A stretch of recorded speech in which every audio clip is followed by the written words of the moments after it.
Hey cousin, I'm stalking Daniel. It's his first day of school. First day back to school. And I'm being a stalker mom. Not a soccer mom, a stalker mom. Trying to see who down there on the bus stop. There's probably about 10 kids down there. Or 10 children, excuse me. He looks so cute today. He looks so cute. 8th grade? Y'all remember 8th grade? Shh.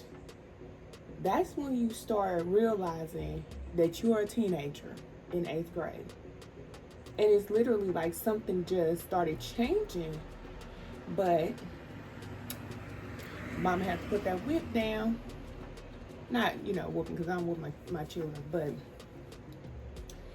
when I took all his game and all his electronics and stuff, I just gave him his TV back yesterday because he was bored. He was looking at the wall. He was like, Mama, I just feel like I need to talk to you. I feel like in my spirit, I just need to talk to you. I said, what, Daniel? What you got to say? He's like, I know that I did something wrong and you should have took my stuff away, but I just feel like the length of time is just too long. And I just wanted to talk to you and see when can I get my stuff back. And so we talked. And I said, I know that you understand what you're doing, okay? But I have to be a parent and I have to put these consequences in place. Oh, they're getting on the bus. I said, I'll let you get your stuff back, but I'm watching you. Mm-hmm. Cause they getting on the bus. I need to stop. Look, this is the highlight of my day. Actually, it's not, I'm gonna go downstairs and do something with mine. I'm trying to figure out what I'm gonna make them. I think I might make them like I could make them like a brownie. Or, I don't know, I'm gonna make them something sweet when we come home. I'll make them something. Here's the bus, you heard it?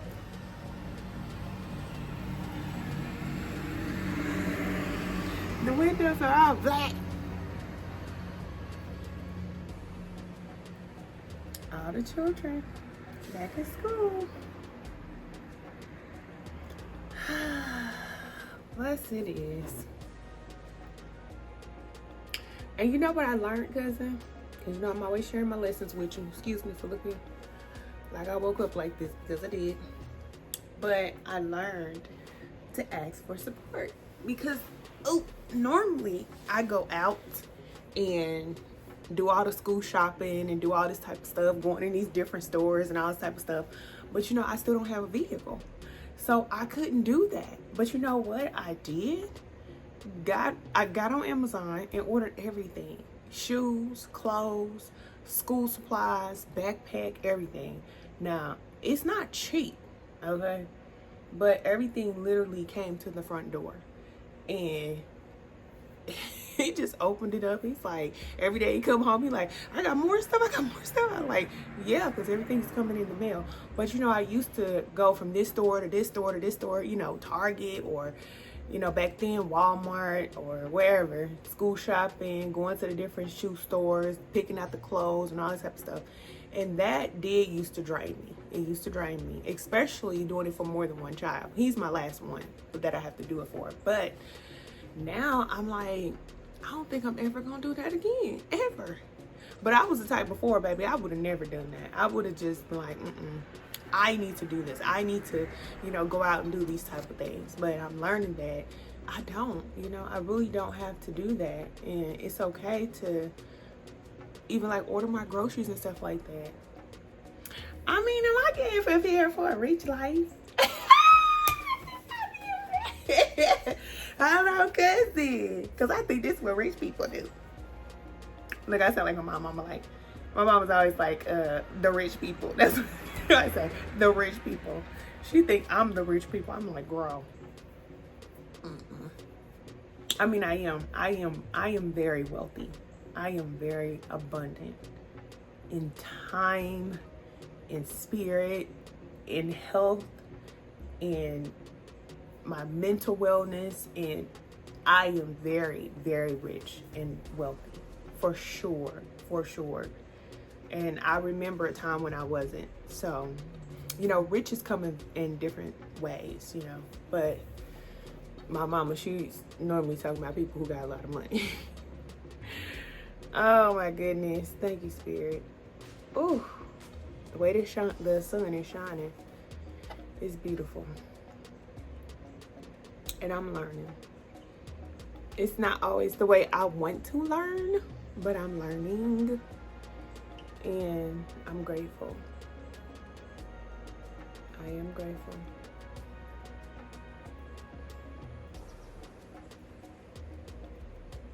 Yeah. Looking at our neighbor. I think I'd have been out here in the burbs too long, cause I be doing the neighbor thing, okay? Because all the neighbors out here do, all they do is watch everybody else. They'll have nothing else going on. All they do is watch other people. And look at me. I don't watch patrol. People watch. In the city, it's not like that. Everybody mind their own business, you know, not unless something going down. You know what I'm saying? Then we be outside, like, you know, looking. But I'm telling you, people watching you take out your trash. People watching you start up your car. People watching you cut your grass. People just watching you just to watch you out here. It's like, would y'all mind your business? Dang. They watching who coming over your house. They watching who leaving your house. They do all that type of stuff. They're like, oh my God. Now, I don't go that far, but I do watch my neighbors because I want to see what they're doing. Like it's my business. I gotta see what they're doing. Make sure they don't have no rain. No, because let me tell you something. One time, a few houses down, they had the cartel over there. They busted some people from the cartel over there. Yeah. They all kind of police and everything. I'm like, in this nice neighborhood, why would they do that? But that makes sense why they would do it over here in this neighborhood, because it's like the last place you would expect for anything like that to be going on. But I don't know how they busted them, but they busted them. They were part of the cartel. And my daughter used to walk past their house every single day to go to school. But then something, of course, the Spirit, I was guided to start taking her to work. And it started off her driving the truck. I started letting her drive because she was getting her driver's license. And then I ended up picking her up and dropping her off every day. Y'all remember. So I was like, oh my God, I don't know how I got caught up taking Diamond to school and picking her up every day her senior year. I think it even started junior year. But she stopped walking down there. And when all that happened, I was like, I'm so glad she's not walking down there no more, because she used to walk down there, you know, in the morning time. It's dark a lot of times when children get on the bus stop, you know, when they get ready to go to school. So I was like, I'm glad. Thank you, Spirit. But anyway, because I'm about to get up. I'm chilling. We still in this Leo new moon energy, and I'm just chilling. That's what I'm doing. I'm about to get up, make up my bed, do my little workout, go downstairs, and drink me a smoothie. And then I'm gonna upload this vlog because I'm starting to do the vlog every month. So I'm gonna upload the vlog for July. And here it is, August the 5th. Don't judge me. Don't judge me. I'm doing the best I can. I don't know if it's really my best.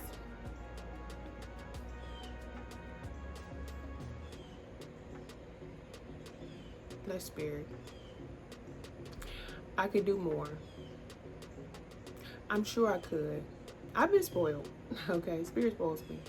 But I do need to start. I need to start recording more and going live more and being more present. I am. I feel it, you know. But this last cycle I just went through, this healing cycle I just went through, I really felt like I don't feel like doing the work. And I'm thankful to have the luxury not to have to. I don't have to show up. I have to go nowhere. So that's why I feel like, you know, Spirit has really put me in this position to where I can just work on myself. And it's so good. It's so good. I feel so good about it. I felt good. not necessarily feel good, mentally and physically, but I'm thankful that I don't have to go and rush out there and work and even, perform for a business and try to make money and all that type of stuff. I'm learning to live in the flow. And literally, Spirit is taking care of everything. Like, all these different obstacles, they just keep coming. But everything just keeps working out. And that's the main lesson for me. Because, my cousin put you in my business again. But I've always had to take care of myself.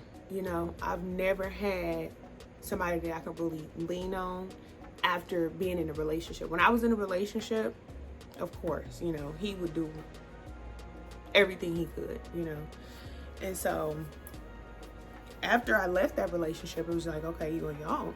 So now that I'm on my own, I feel like I finally get a chance to breathe. And I know it doesn't sound realistic to a lot of people, because it's like, well, if you don't work, how do you pay your bills? If you don't do this, then how does that happen? If you don't, you know what I'm saying? All these other type of questions people have. But I'm a witness. I will tell you, things just work out. It just works out.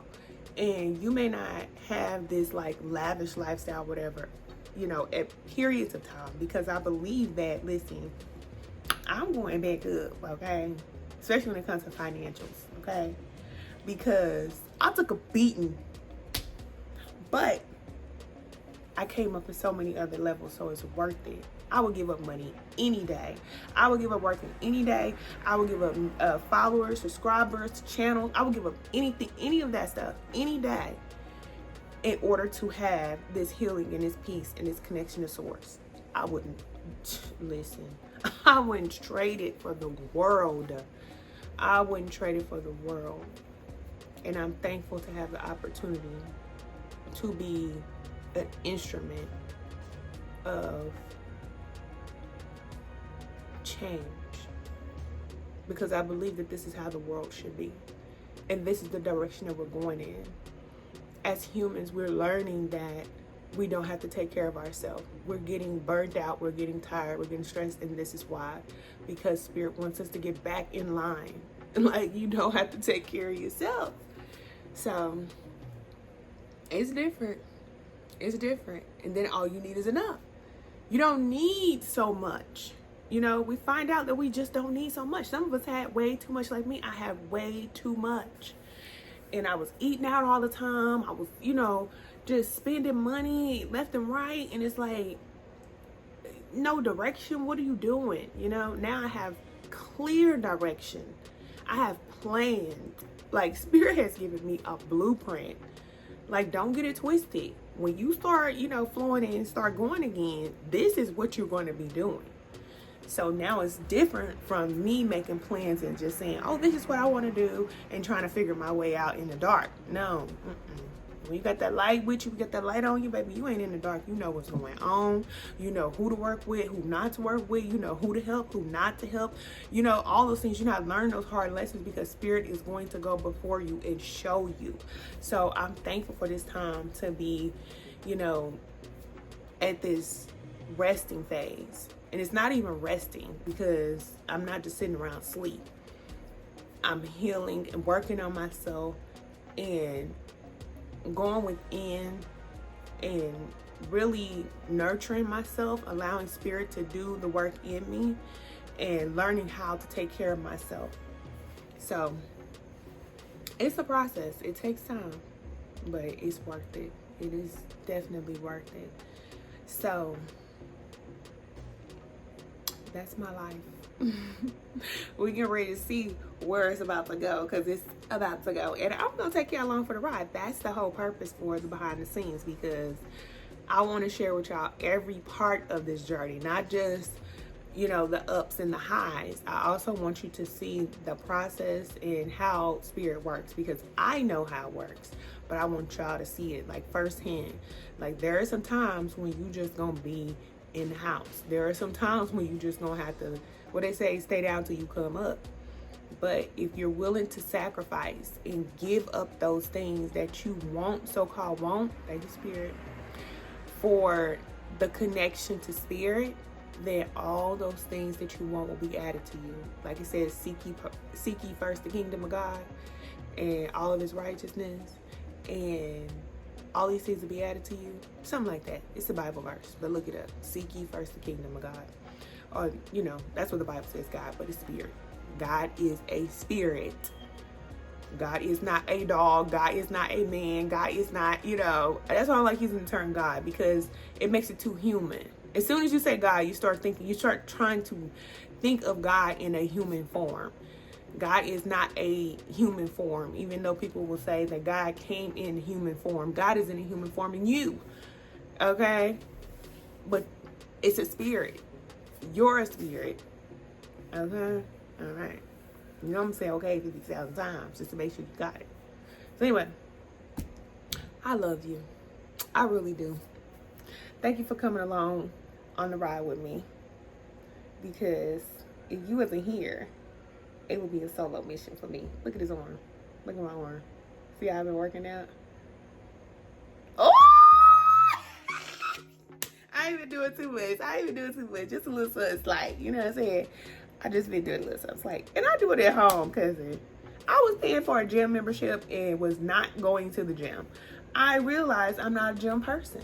I will go to the gym, maybe, but even when I go to the gym and I get on those machines, I be feeling dirty. I gotta touch the handle. I gotta sit on the chair, and I wear long sleeves because I don't be wanting stuff to touch me, and it just feels so nasty at the gym. I feel nasty. And then they have those spray bottles where you can spray and wipe stuff off. And then one time I looked at the spray bottle, it was dirty on the handle. I don't like that. I'm acting like a girl, right? Excuse me, all girls don't work out hard. We don't have to. You know, we can get our, you know, little movement in, and we don't have to go and kill ourselves at the gym. Who said we have to kill ourselves at the gym? I'm a gardener, even though I don't have a garden yet. But that's going to be my workout. In the garden. Walking, you know. And I do the same, you know, exercises. And I learned this about myself, like, I will go to the gym, but I just feel like the gym is the artificial way to do something that you should be doing naturally. So I'm active. And as long as you're active, as long as you're getting up and moving your body, then that is how you exercise. You think they had gyms back in, you know, our ancestors' day, people who came before us? They have no freaking gym to go to work out. So you can still work out the organic way, the natural way. You know, just move, get up and get active. So I'm learning that too, because, you know, some days I just don't feel like it, especially when I'm going through a really hard crash and learning some really tough lessons and stuff like that. I don't feel like getting up and doing a workout. And I don't. I don't push myself. I don't do none of that type of stuff. I don't. But I push myself for a long time. And I'm learning that there's a balance. Not too easy, too breezy, too relaxed, and not too much pressure and strain on yourself. It's just being aware, self-aware. So that's what it is. Okay, cause let me get my life together. I got this little nightie on, the stretched out shirt with the hearts. And oh my goodness. Yeah, let me get my life together. All right, cousin, I'll see you in a minute. Hey, cousin. Look what I did. I know, right? I got my uniform on. This is my signature uniform. I think I might get me a new uniform because, you know, the pink robe and Bonnie, I remember Bonnie from Instagram. We've been thugging for probably about, I don't know, about 2-3 years now. But let me show you what I did. I finished my puzzle. I ain't gonna say it too loud because I'm gonna let one of the kids finish it, or children. Don't say kids, we say children. Okay, well look at this beautiful puzzle. It's so beautiful. And here's the box right here. I can't remember where I got this puzzle from. Let me not show my nails, baby, because I might scare you. Mindfulness puzzle. And that's the picture on the back. 500 pieces. I've been working on this for probably about, I want to say, consistently about 2 weeks. It was sitting on the table here and I didn't open it up. Daniel opened it up, and that was when I took his phone. He opened the puzzle up and he never put it together. So he put a few pieces together, and then I sat down and then I started, you know, putting a little few pieces together. And before you know it, cousin, I've been thinking about this puzzle every morning when I get up. I'll be, not every morning, but I'll be sitting here like, ooh, I'm about to go get to my puzzle. So I think this is going to be an ongoing thing in our family. I am going to keep a puzzle going on this table. 500 pieces. It took about, I would say, a consistent week for me doing it by myself. And you know, Diamond came down and put a few pieces on, then she went on by her business. She came down with her long nails, because let me tell you what I told her. Look, baby Kid came out, okay, because she came down here and she had the long nails on, right? And I was sitting here doing the puzzle, right? And I had it all, you know, figured out, but I had like a little hole right here at the bottom. And so she's like, can I help you? I was like, yes. You know, but I'm thinking to myself like, look, I got my baby Kid nightie on. I was thinking to myself, I don't want nobody damn, man. I want to do it by myself. So she came down here, right? So I can't tell her no, okay? Because I'm an excellent mother. I would never say that. So I said, yeah, sure. Sit down and enjoy me. So she had them long nails, because you know she do nails. So she did her nails this long. She come back clacking all over the puzzle with those little fake nails. I said, put your pieces together on the side and then put it over here, okay? That's what It's like, no, Mom, I know how to do it. Then she kept on doing, she was doing like this with the piece. Look, the puzzle piece, you trying to put it in there with her finger like this, like Shanae twin. I said, oh. I didn't say nothing. I said, look, this is the funny part. I said, you don't know how to do puzzles.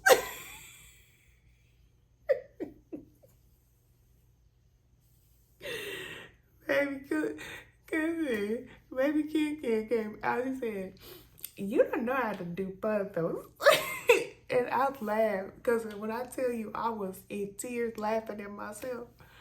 Because I heard myself, and then I thought to myself, I said, I sound like I am literally 5 or 6 years old. I said, you don't know how to do puzzles. You know, it's... If you have little children, you know what I'm talking about. When they don't want nobody else to play with them, or you tell them to play with somebody and they don't want to share, they say, you don't know how to do it right. Only me. Only I know how to do it, not you. That's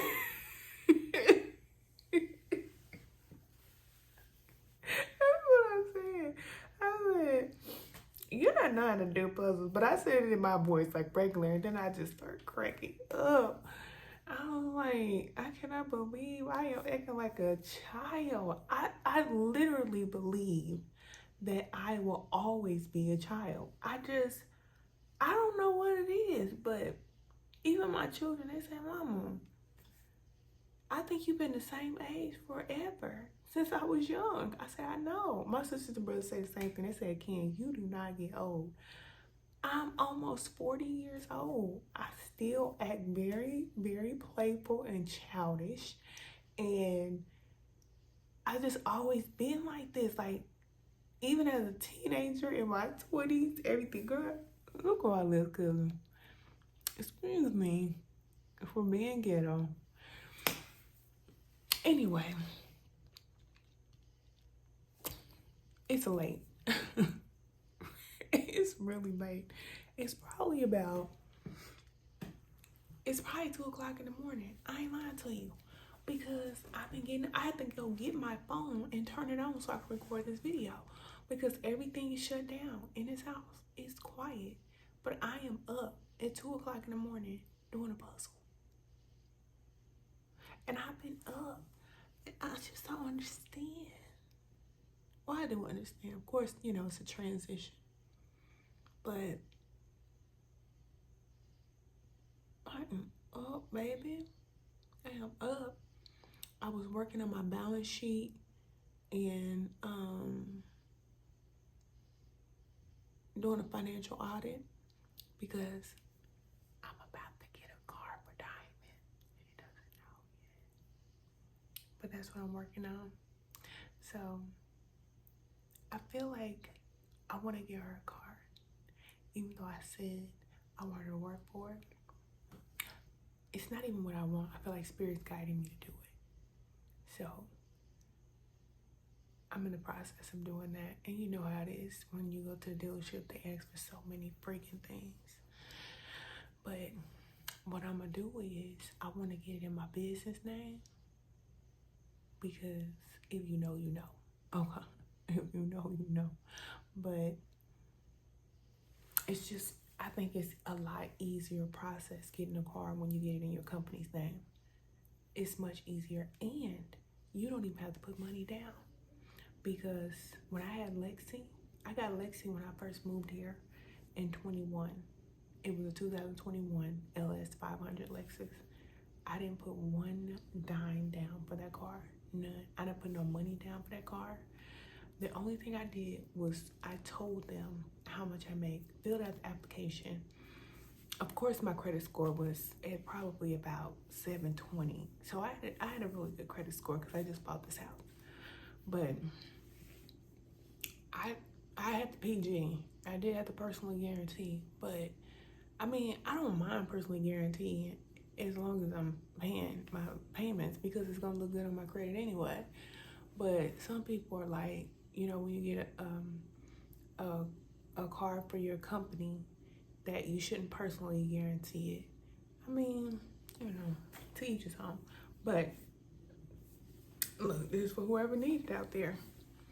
If you have a business and you get a car in your company's name, then it's a smoother process. They do ask for a lot more documentation, but I definitely believe that, you know, it's easier, because before I got a car in my company's name, I always had to put money down.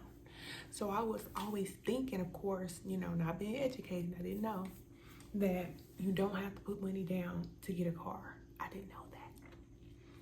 But look, I'm looking like what's her name? Kia, Brick Rock baby mama. She be doing like this. I got my retainer on.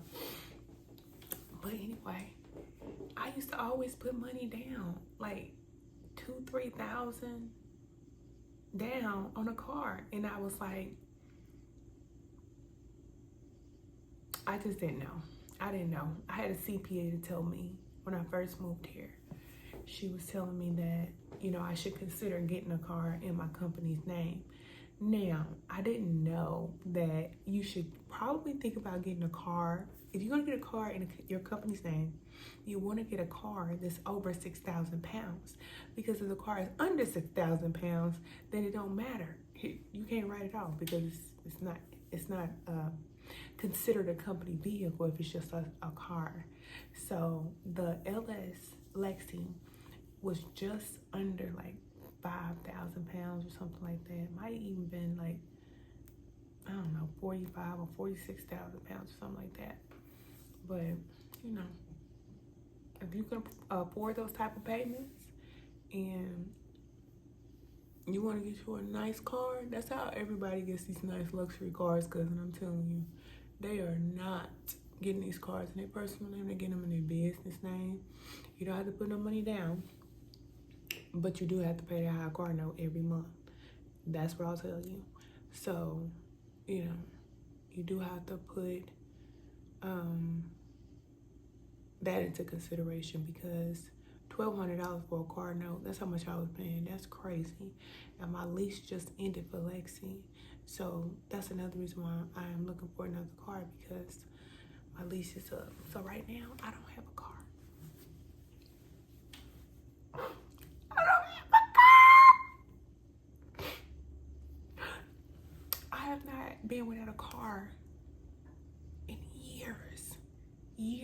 And the truck, remember I was telling you about the truck, right? Pookie was rolling. Now, don't get me wrong, I'm thankful, Spirit, because Pookie got me to Diamond's graduation, even though, baby, I was, listen, trying to get Pookie to go, but remember I told you the man said the transmission went out. But Pookie rode for as long as I needed Pookie to ride. And I believe that Pookie's gonna start back up again. She's starting perfectly, okay? Everything is good. It's just the transmission getting her out of park. It's just, oh my gosh. She's just in park. So she's gonna get it together, okay? And I'm not gonna pay no $4,500 for no new transmission, because I'll be honest, Pookie is a 2012. She's a 2012. And I am not about to pay $4,500 for a new transmission for Pookie. I just don't want to do that. So anyway, Pookie gonna roll.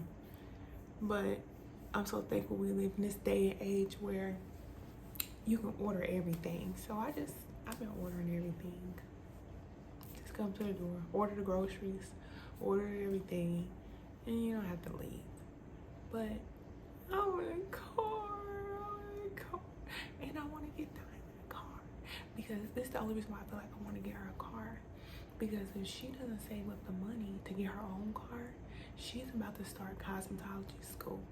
So look, I'm whispering, because she probably come down the stairs, but she's about to start cosmetology school in the fall. And we haven't even been up to the school yet to do a tour. But she has to go to work. She works on one end of the town. Cosmetology school on another end of town. I don't want to go back and forth. Y'all seen me in the car dropping Diamond off, back and forth at school, back and forth to work, sitting in the car for an hour, waiting for her to come out. I don't want to do that. I don't. I want her to get her a car, and I want her to be responsible, but I do want her to pay the note. So she has a car.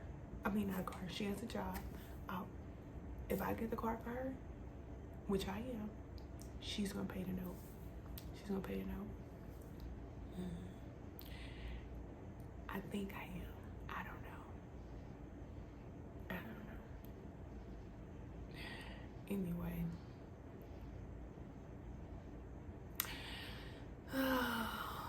I've been thugging, because that's the reason why I don't get on camera. That's why I don't. Because I be going through stuff. And okay, this is the woman side of me that comes out. Even though I would be considered a strong woman, I am definitely tired. And I get to the point to where sometimes I'll be like, I don't want to be bothered. I don't, because it's just a lot on me. Like, I'll do it all. Okay, and Spirit got on me about this. Well, not really got on me, but, brought this to my attention. Like, I don't complain. I'm not a complainer. I do everything that I need to do, living righteously and virtuously and all these things. I'll do it. But don't bother me.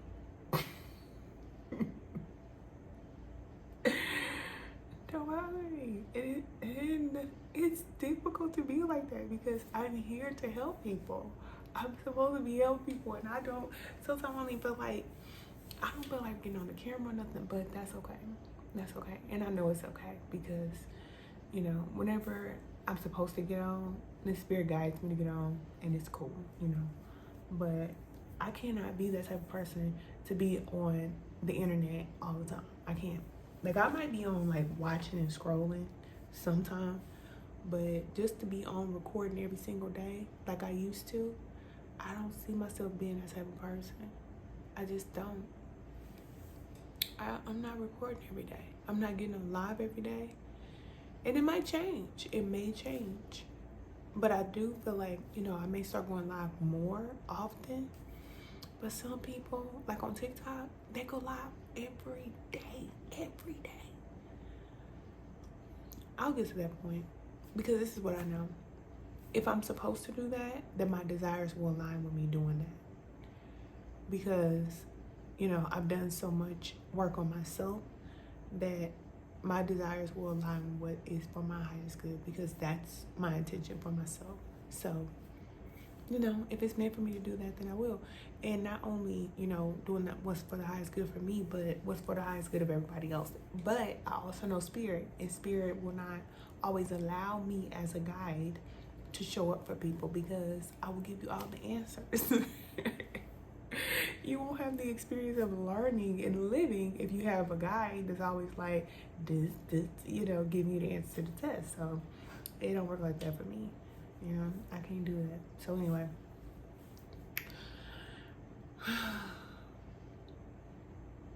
I'm grateful.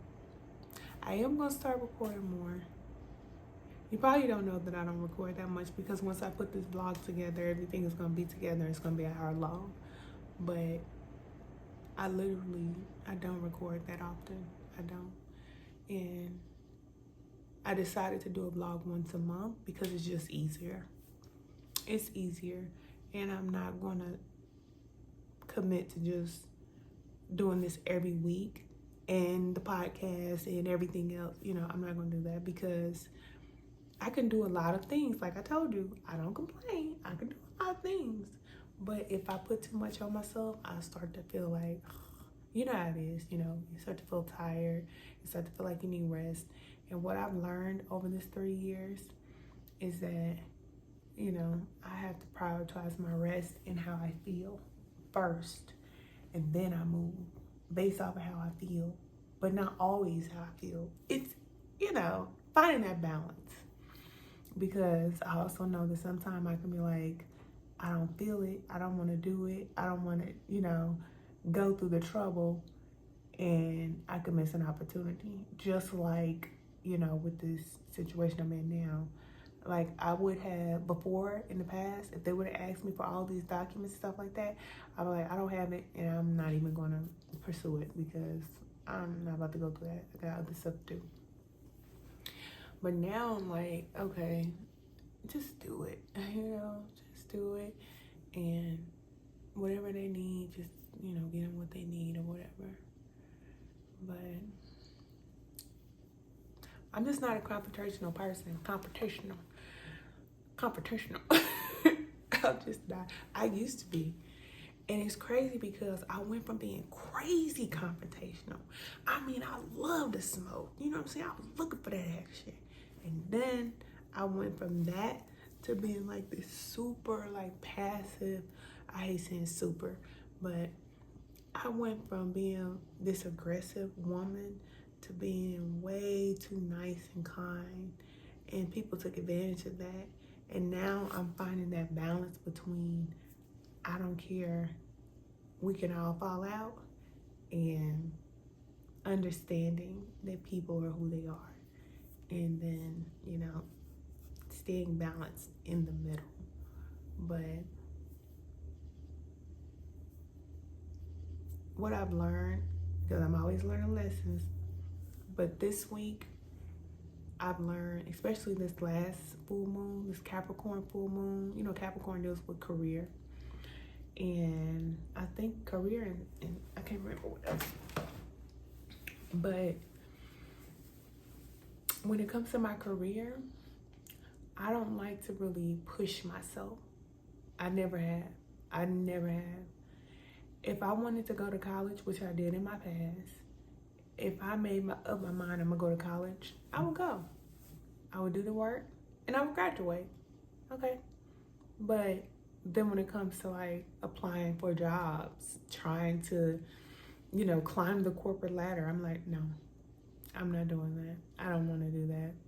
I don't. But it's because I just never really wanted to be like a corporate person, especially once I got wind of entrepreneurship and real estate. Baby, I was sold. I was like, baby, I can't climb no corporate ladder. Even my supervisors, they used to be like, Ken, what do you want to do? Get out of here. I don't want to do nothing.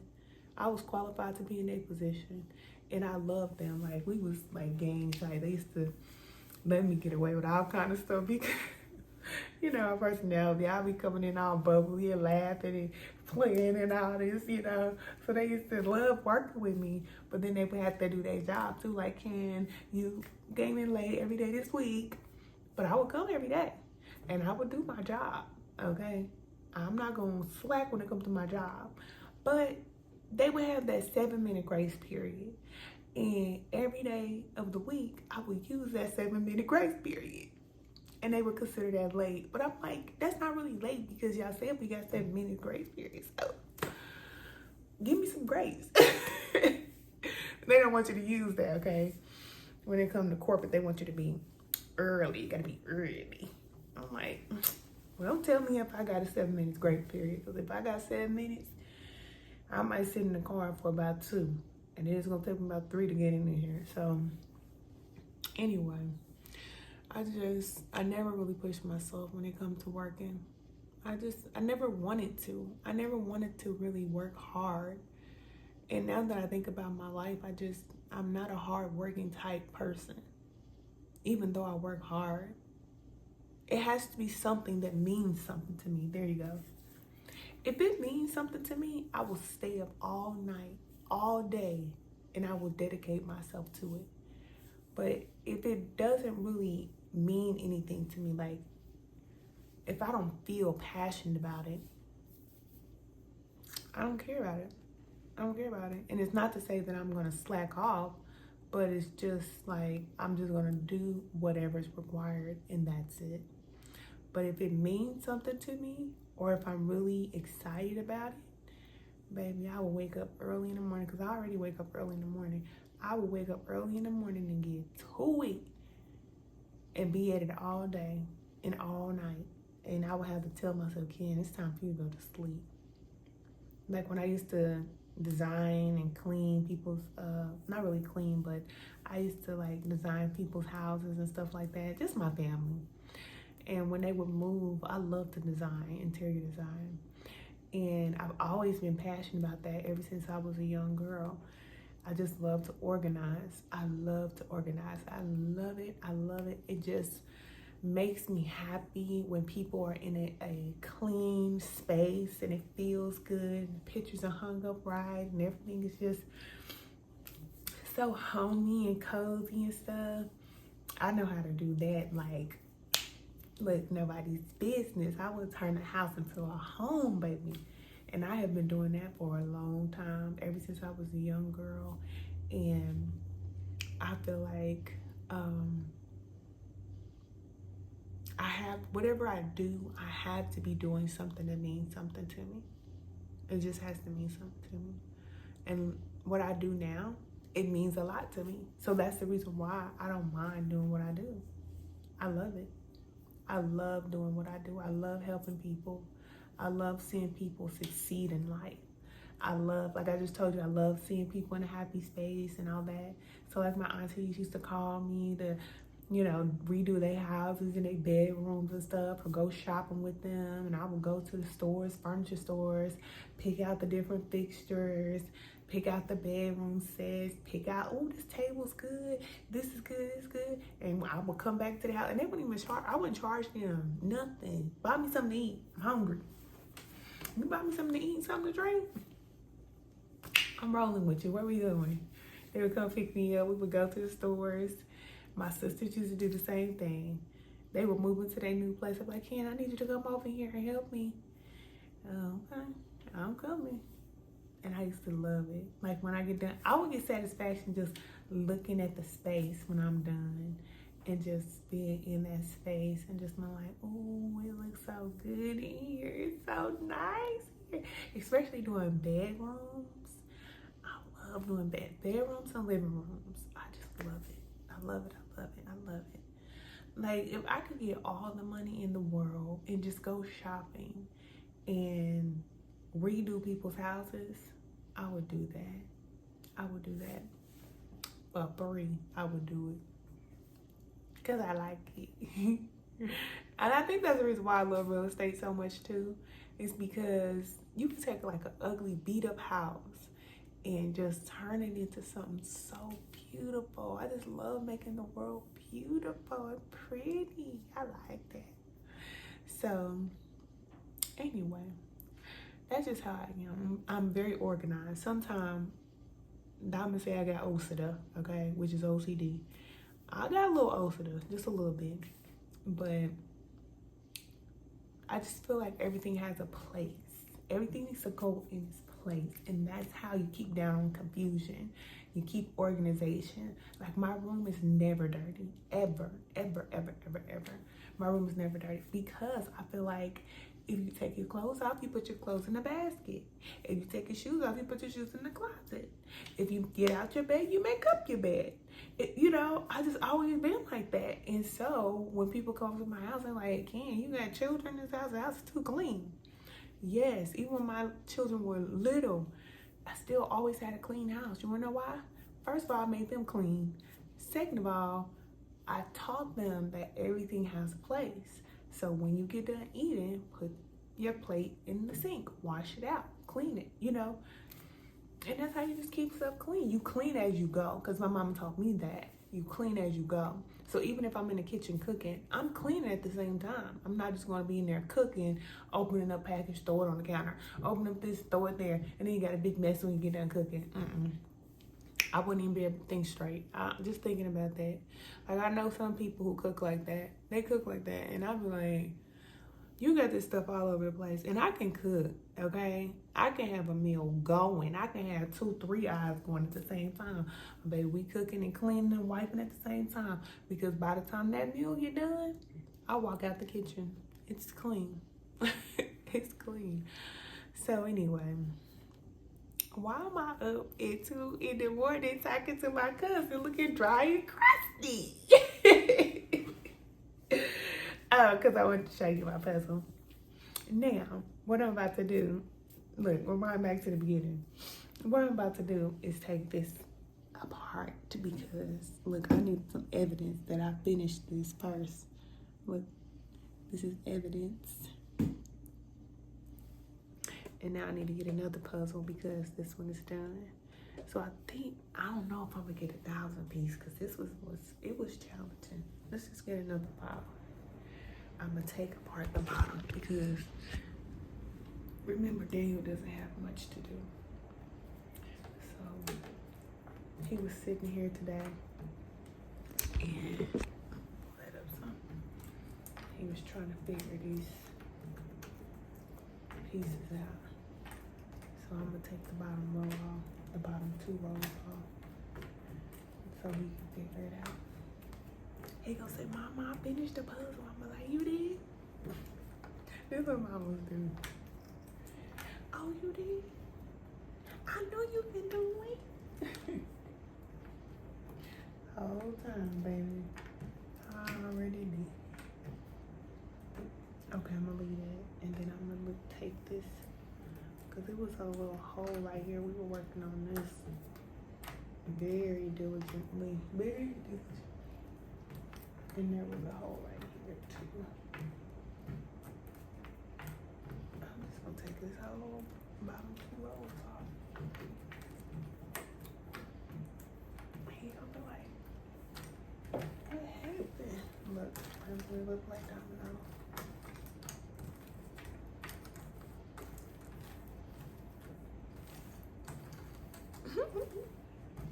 Look, he was over there playing solitaire earlier. He's been playing all kind of games, which is good. This is good. He needs to do stuff like this. He don't need to be sitting on no game and no phone and stuff anyway. I'm sick of it. And when I say I'm sick of something, it's done.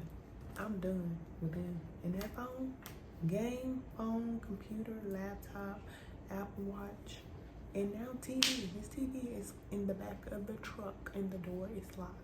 I put it outside in the car. In the truck. So, and I'll forget about it. I've been going upstairs. He been laying in his bed with a book. What do you look like? Inmate 535 628. That's alright. I'm ready for him to learn now. And I already paid for him to start football, so I paid for him to start football, but he needs to get his physical but I don't have a car to get him there. Oh. You know it's hard out here for no, I'm playing. But that's what's going on, cousin. I'm probably whispering like the Yin Yang twins. But anyway, yeah. Once he gets his physical, it's gonna be good. Cause practice started this week. He missed every day this week. But next week, it'll be different. It'll be different. And if not, he got the whole season. Okay. School starts back up in August, and by then, I'm sure everything will be rolling again, which is the next couple weeks. I'm just thankful for rest. Spirit gives me the opportunity to rest. That's all it is. Whenever things happen like this, I know how Spirit works. It's an opportunity for me to rest. There's something that I need to learn, purge, cleanse, clear. And the way Spirit works with me, I need to be completely sitting down and paying attention. That's how it goes for me. And I know a lot of other people are going through the same thing now too, but it's been like this for a few years for me. So some people get to go out and have fun and live their life and learn their lessons at the same time. Not me. It's like, you, ma'am, you need to be isolated. Almost like a nun. Yep. The only difference between me and actual nuns is, number one, they're a part of a group. So I guess there's a few differences, but they're a part of a religious group and I'm not. They normally don't have children and I do. But that's pretty much it. They dedicate their life to serving humanity in that way. And I've done the same thing. I do the same thing. That's what I do. That's what I'm here to do. But it's just not governed by a system of this world. It's governed by the unseen, which is the all, the spirit of all, which is, to me, I feel like it's best. Because when you're a part of different systems, then you have to do things the way the system says you have to do things. But the way Spirit works is, Spirit is coming to remove these systems, you know? Spirit, the Most High is coming to dead all of this, all right? So we're being called to come out of these systems. You hear him talking about coming out of Babylon, the fall of Babylon, all that. That's including all of the systems, church, religion, period, school systems, the medical system, the all these different corporations and systems, stuff like that, that's just taking advantage of people. I mean, even hearing like insurance companies and stuff like that, they just take advantage of people. They prey on people who don't have a connection to source. And at a certain point in life, I feel like we need that guidance because we don't have any guidance. So it's okay to be a part of a system, religious system, when you don't have any guidance. I mean, you don't know anything else. So I always say that's your foundation. But when it comes to spirituality, you grow and you evolve. And as you grow and evolve, what you learn should grow and evolve as well. And who you are should grow and evolve. And as you grow, you get closer to Spirit. You get closer to the Most High. And that's the point. But with religion, you don't get closer to the Most High. You get closer to the pastor, the minister. Your goal in life is to get closer to your idol, whoever you idolize in your heart, or, you know, whatever. And when it comes to Spirit, that's a major no-no. That's a major no-no. We don't idolize. I don't idolize anybody, not a celebrity, not a leader, or nobody. Not my children, not my mother, not my father, nobody. Nobody. Nobody at all. Because I understand the assignment, you know. I'm not here forever. I'm here to do what I need to do, and then I'm out. Okay? And that's all of us, you know. But we get wrapped up in these systems, and then, like I was talking about nuns, a lot of them, they're mean. They're so mean and hateful.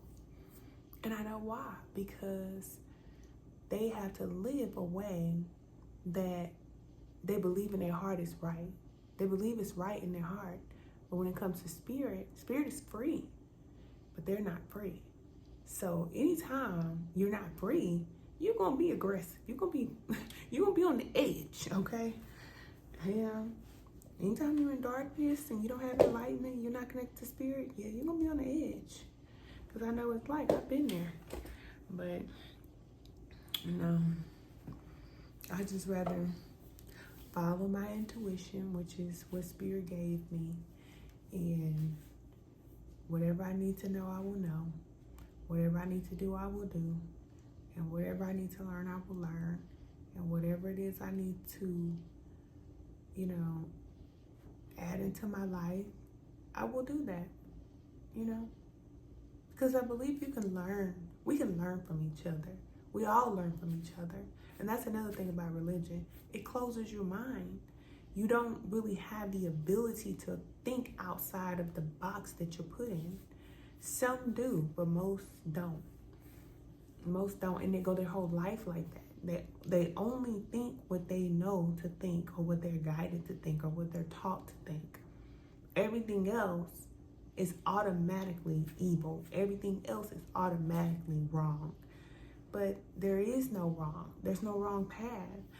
And religion doesn't allow you the freedom to be free. You have to do things the way that you're guided to do them. And, you know, whatever. Okay. But I was watching this guy today and his wife. I can't remember his name, but he's a Hebrew Israelite. There's a lot of things that, you know, he was saying. I sat and watched the whole live. It was like an hour long. They were reading out of the Sefer and everything. I'm not an Israelite, and I'm not interested in being an Israelite, but Spirit will guide me to hear what I need to hear when I need to hear it. And I'm open to hearing it from even a baby. If I need to hear something, it's going to come to me. It's going to speak to my soul. And, you know, I wasn't like that when I was Christian. When I was Christian, I thought everybody was going to H-E-L-L except for people who was in the church. That's what I believed. And I was like, When I got free, I started to see how I was. And I was like, dang, I was so close-minded. And paying tithes to a church that was not helping me at all. It wasn't helping me. It wasn't helping me to be free. I still was unhealthy. I was overweight. I still was drinking. I still was partying. Because most Christians live however they want to live. They feel like if they believe in what's his name, Jeezy, that they can just live however they want to. And that's the reason why they have no power. They have no power. You know, they have no power. So anyway, if you're a Christian out there, I don't mean to offend anybody, but I know the truth offends, and that's spirit. That's not me. That's spirit. Spirit offends with the truth. And that's what Yahshua did, though, right? He spoke the truth. That's why they didn't like him. Because he came to shut all these systems down. He said, I ain't come. Well, he said, I come to fulfill the law. Yeah. And he did. He said, I come to fulfill the law. Come out.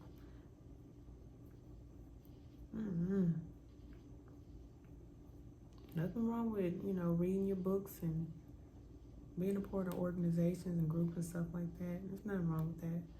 But I know for me, that's not my path.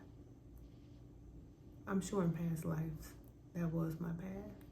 But I believe that every life, you ascend higher and higher, right? That's the point. So, all right, cousin, I'm getting out of here. I'm gonna close this vlog out. Looking beautiful.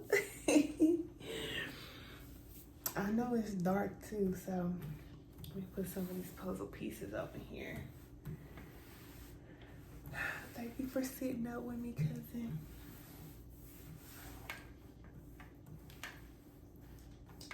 I am up.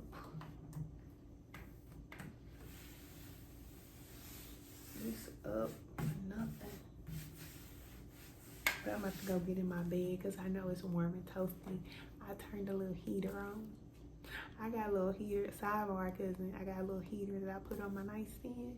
And I got a fan on one side and I got a heater on the other side. Don't call me crazy, okay? I like the way it feels. It's warm. Obviously like this. Because I don't like it too cold. I don't like being cold at all. If I get cold, I get mad. I do not like being cold whatsoever. I'd rather be hot in the freaking desert than to be cold. I don't like being cold. I don't mind it, you know, but it's just, not for me. So anyway, I'm going to go and get in the bed. I used to have a heating blanket, but it doesn't really heat up the way it used to. But I remember when I used to go to my sister's house a lot, she had this heating blanket. Everybody come over there, get underneath the heating blanket. Now I think about it, I'm like, did they even wash that blanket? I don't know. But we all used to get underneath the heating blanket. And now I'm thinking like, I want me a heating blanket this winter. I'm gonna get me a new heating blanket. They also have like those heating little, what do they call, like massage little socks or whatever. You put them on your feet. I just like being warm. I think I get from the sun planet. I don't know. I don't know. All right, cousin, I love you so much. Thank you. But give me a hug. Now you go to sleep, okay? You said, Ken, it ain't 2 o'clock in the morning where I am. Okay, cousin, you right. All right, cousin, I will see you in the next vlog. Is that what this is called? Yeah, I guess it can be called a vlog. I just don't like calling it what everybody else call it. But anyway, I guess it's what it is. All right, cousin, I love you. I'll talk to you soon. Bye. Hey, cousin. What I look like? Do I look like what I'm going through? Probably. That's why I'm not online right now. But that's okay. I'm really okay. It's just that I haven't been talking. So anytime I get in my moods while I'm not talking, then I look like, probably like I've been asleep for a long time, but I've been up. I just haven't been around anybody and I haven't been talking. So I posted yesterday, my dad passed. So I'm on my way to South Carolina because I'm his only daughter and beneficiary. So I have to go there to finish the paperwork and get him buried. He's going to be cremated, which, you know, that's what I want to be. I want to be cremated. So, hold on. That's my Aunt Laverne calling. I'll call her back. She's in South Carolina with my dad. He's the only living sibling that he has in South Carolina. All his other family is from Missouri, which, you know, we're from Kansas City. So him and I have an uncle that was in South Carolina, but they both passed. And my Aunt Laverne, that's my uncle's wife. So she's the last one left. So me and her have been talking a lot lately because I know she's taking it hard because my dad, after her husband passed, which is my uncle, he just passed like in May, then, you know, she's the last one left. So after my dad, she's been calling and calling. And, you know, I'm definitely going to be there to support her. So we've been talking a lot. We've been talking for hours sometime. But other than her on the phone, I haven't been really talking to anybody. But I'm going to get better with picking up the camera when I'm going through stuff. I'm so terrible. No, I'm a terrible person. No, I'm kidding. Cousin, I'm just like this. I have to adjust. I am going to adjust. But look at this. I'm just like that. Like when I'm going through stuff, I just don't be wanting to talk to people. I just don't. And I allow myself the space I need to be how I'm gonna be. I'm not mad, I'm not frustrated, I'm not sad, or none of that stuff. I think I'm only sad at the fact that I don't talk to my mom as much as I would like to. But that's just because of the lifestyle my mom lives and my sisters and, you know, my family and stuff. But I did talk to them for the first time in months. I just recently talked to them yesterday. But I haven't talked to my family in probably about a year. And that's because of the journey that I'm on that has separated me from my family. And I trust the Spirit wholeheartedly. And there's no bad blood. There's no problems or nothing like that. But when you grow up close with your family, they don't always understand that your personal journey, your spiritual journey is between you and Spirit. Hopefully they'll get there. Most people don't. And that's not my business. I just got to focus on my purpose, my calling, what I'm here to do. And healing is a part of that. And healing takes place in the dark. Growth takes place in the dark. So I gotta be by myself. And I don't apologize for that. So anyway, yeah, what was I talking about? Me getting better at recording and sharing my feelings.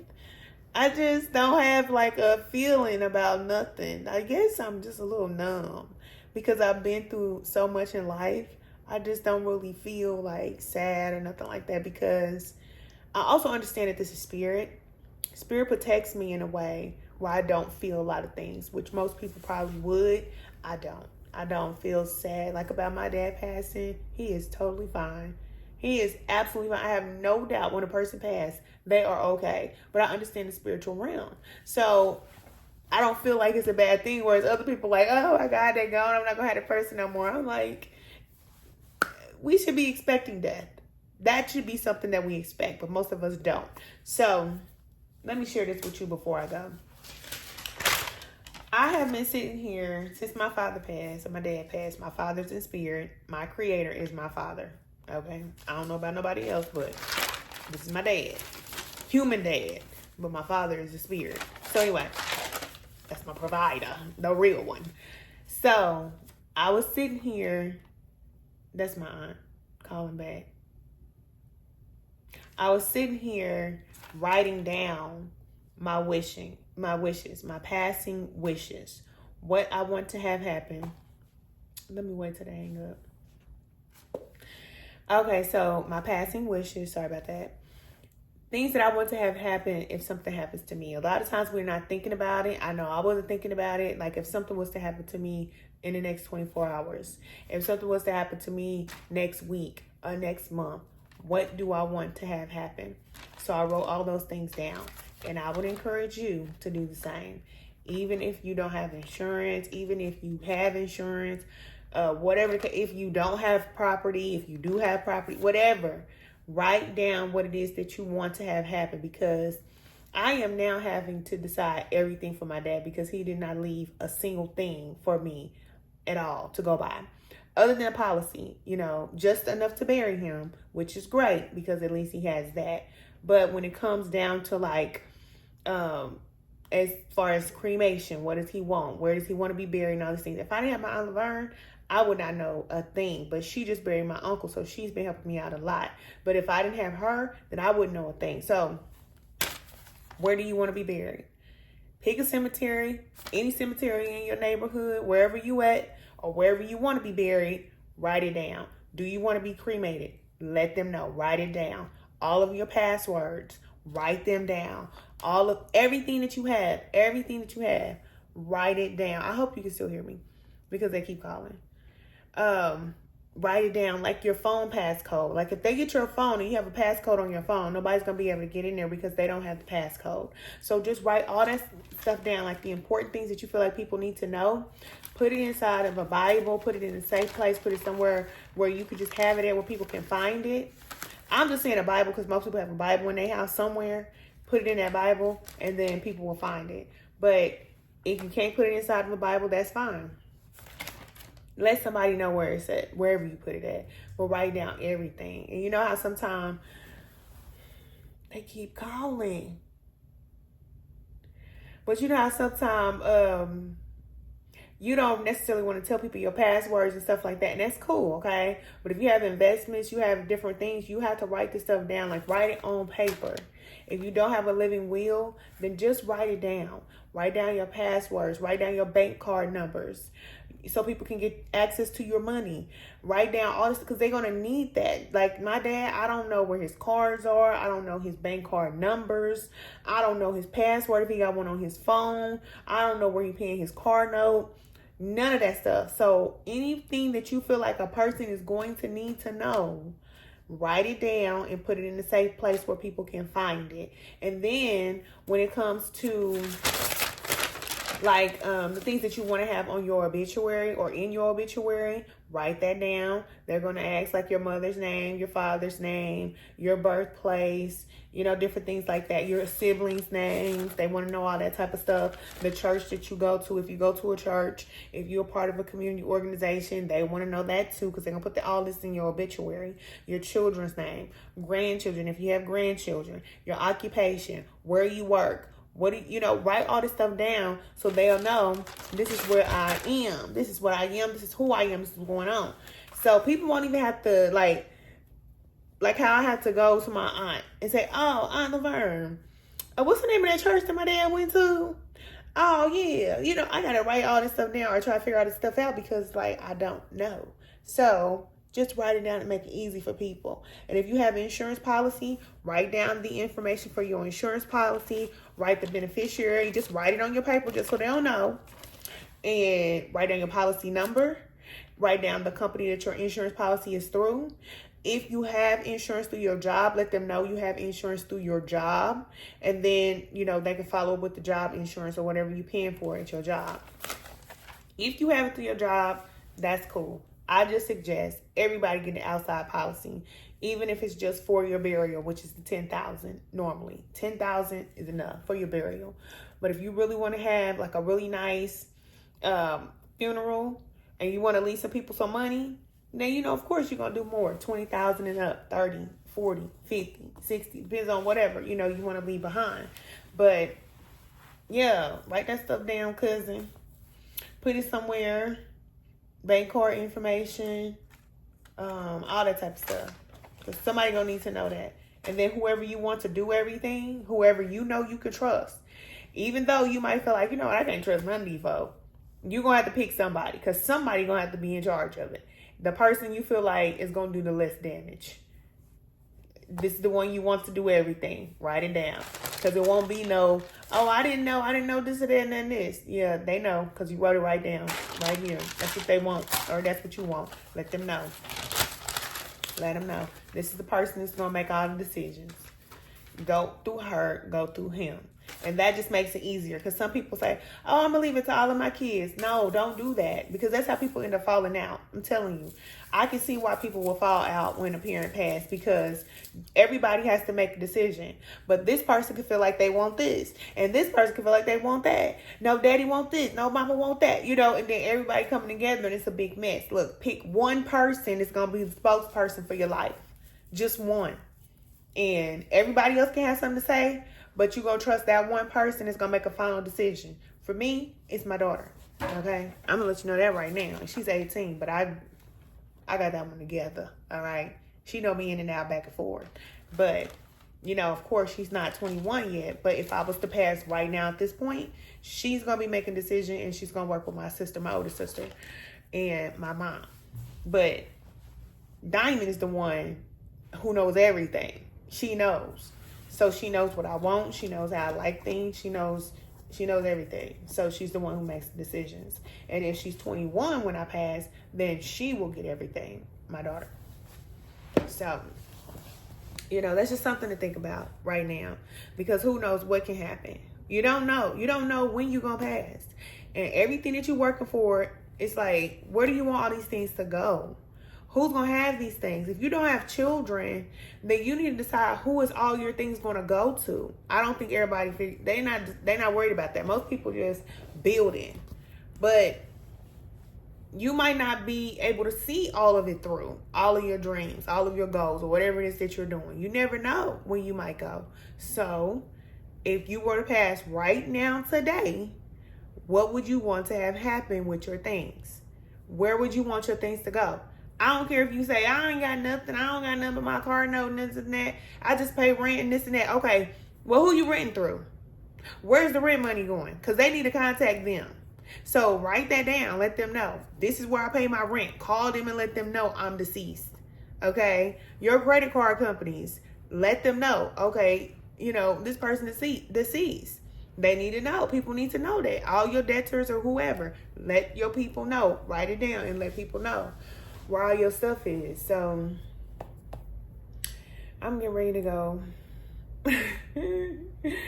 I promise I will be looking so good tomorrow. Tomorrow I'll be looking good. But today, I'm just chilling. I have not ate. I am not hungry.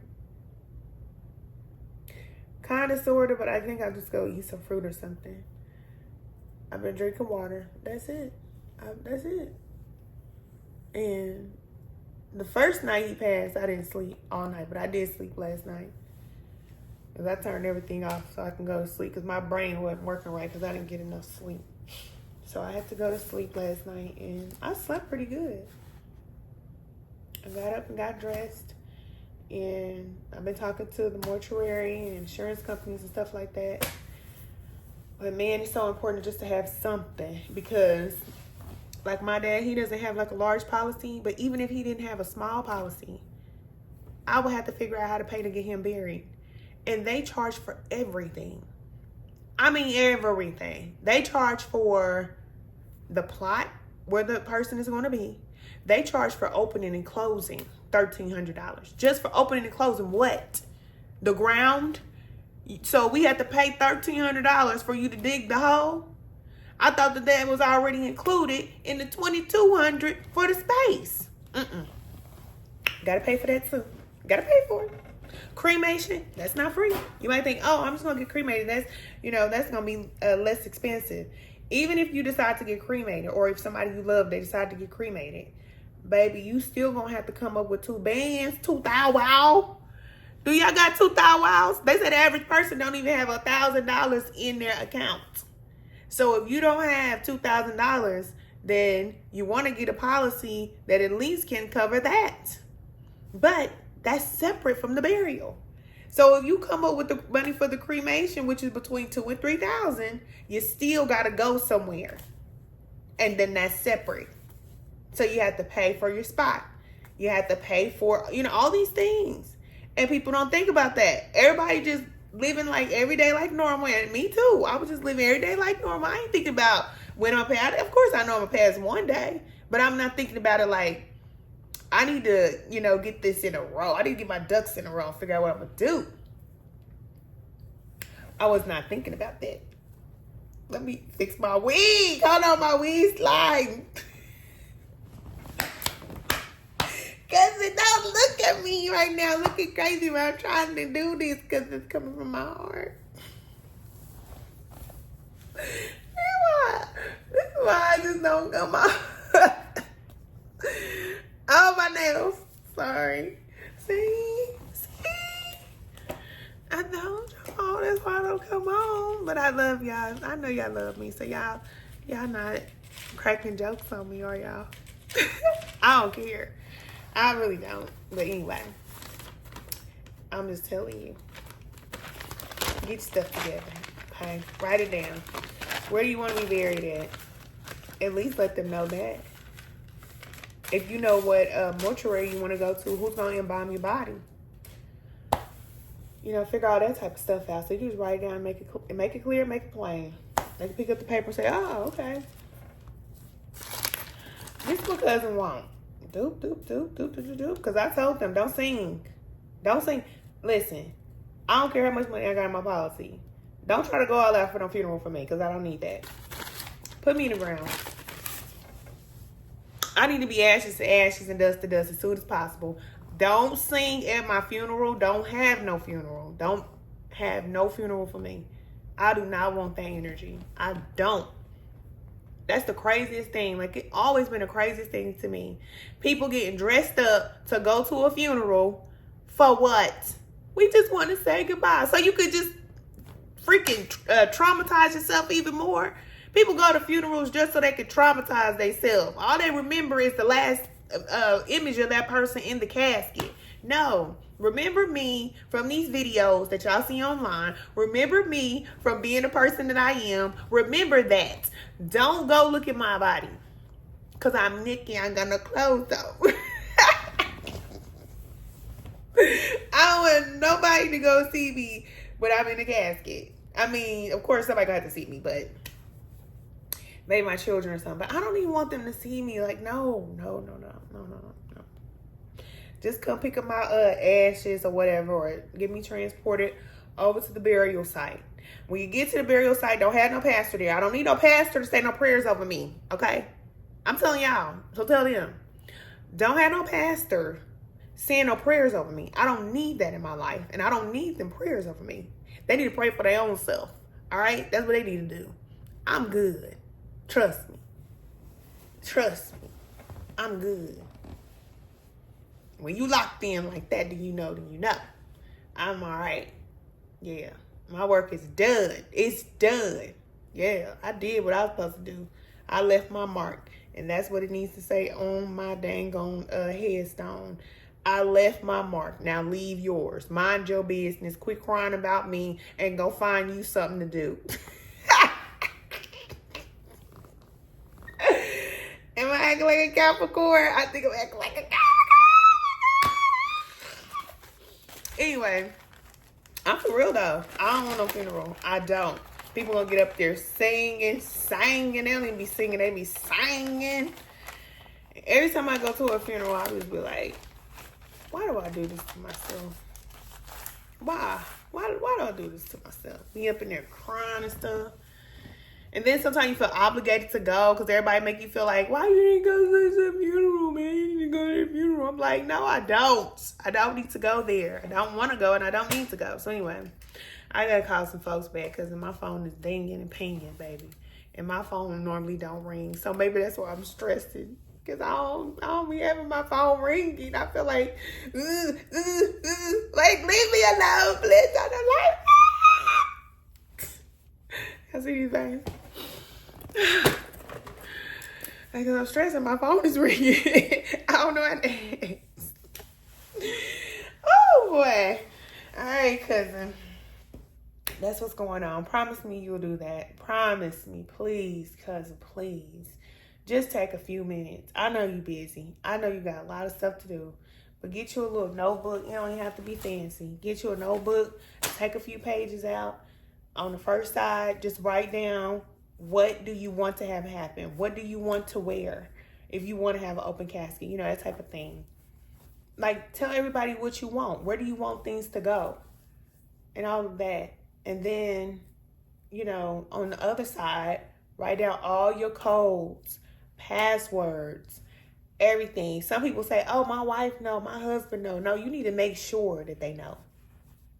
You, whoever you are I'm talking to, you need to write it down so you can make it easier for them. Because even if you say they know, they still got to go find it. So, yeah, they may know, but they got to go find the information. It's just different when you just go, here's everything you need. Boom, right there. Oh, okay, we need to get into his phone. Boom, boom, boom. There's the code. Oh, okay, we need to go, you know, get into the computer. Boom, boom, boom. There's the code. Facebook accounts, passwords for that. Instagram, passwords for that. People ain't thinking about this, but all those accounts, they need to be closed. They can't just go in and close your accounts. They have to have passwords to close those accounts down. Not unless you want to leave them up forever. I mean, you can. Leave my accounts open. Okay? Don't close down near one of my social media accounts. Y'all better leave my stuff open. Popping in, jumping in, popping in. I'm still going to be in the digital streets. Even though I'm going to be in the spiritual streets, I'm going to be in the digital streets. Leave all my YouTube videos up. Leave everything up. Don't take my stuff down. Because if you do, I'm coming back to get you. And I'm going to have my wig straight when I do. And some lip gloss. Let me get out of here. Let me get, okay, let me get out. I gotta get out. Okay. I woke up like this. I gotta get out. All right, cousin, I love y'all. Take care of yourself, okay? Prepare for your last day as if your last day is tomorrow. Just prepare. Just prepare. Put yourself in the mindset because it's going to happen. You don't know when, but it's going to happen. And you need to be prepared and prepare your family. All right, cousin. I love you. I'll talk to you soon. Bye. Hey, cousin. I know. You like my little dress? Remember I bought this for baby Ken when I went to the thrift store some years ago? Still got it. Still wear it. Excuse me. As you know, my father passed, or my dad passed. My father's in spirit, okay? My dad passed. And hold on one second. It's been one thing after the next. But let me tell you something. There's some good things that have been going on. Like my emotions are all over. But I'm calm, okay? But my emotions are kind of doing this up and down, up and down. And I told you I was going to get better. Let me put some on my lips. I told you I was going to get better about coming on when I'm going through things. So I'm here. But cousin, oh my goodness.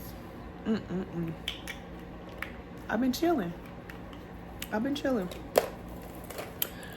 So my dad put me as his beneficiary, so I have to make all of his arrangements and everything like that. So that's what I've been doing. He's in Spartanburg.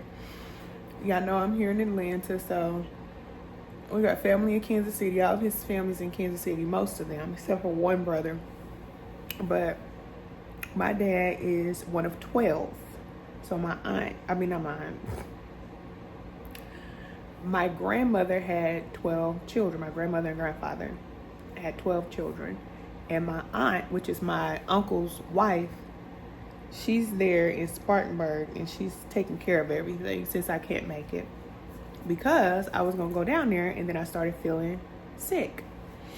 Which sickness doesn't last for me for a long period of time, and it wasn't even like sick. Normally, I just start feeling like I need to lay down. That's how I know that it's time to lay down. So that's what I did.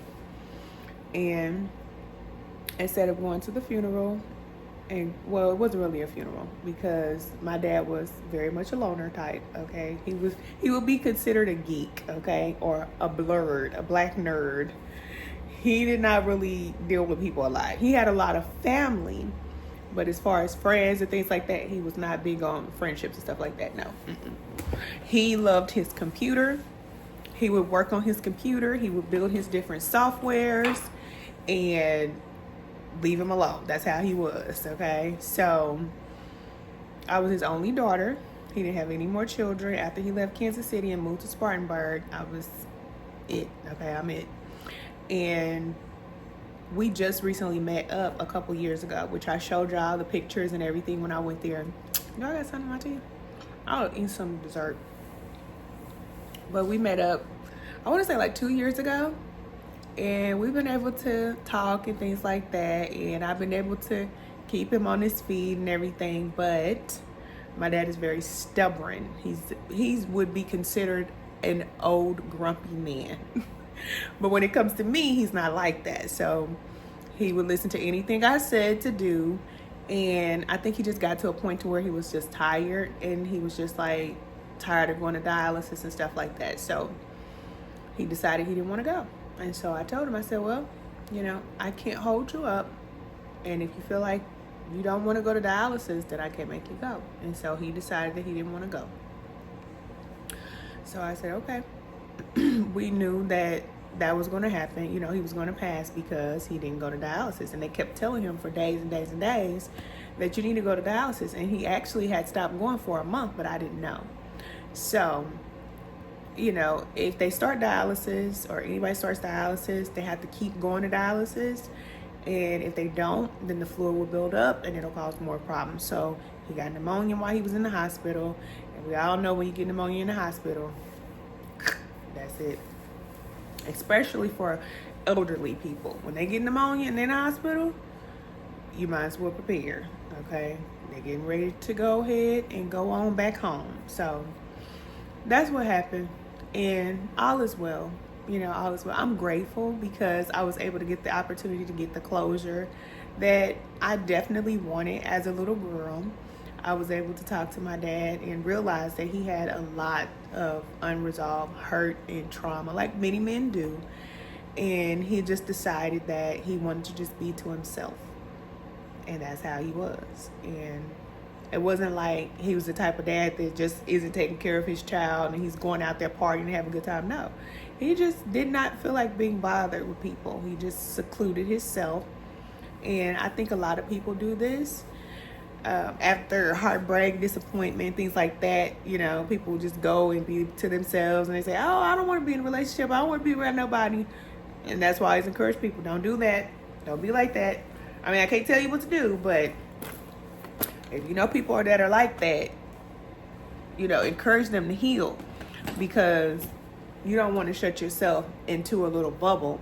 And then you get to the end of your life, you have no new connections, you have no new advancements within your own life. It's just a very blah life to live. And when you decide that you don't want to heal, you just exist until you don't exist anymore. And so that's basically the story, okay? I love my dad. I love him for who he is. And that's who he was. All the way up until the day he passed. He did what he wanted to do, and I let him. That's what it is. And there are a lot of men that are like that. They just want to be the way that they are. You got to let them. As women, we cannot save men.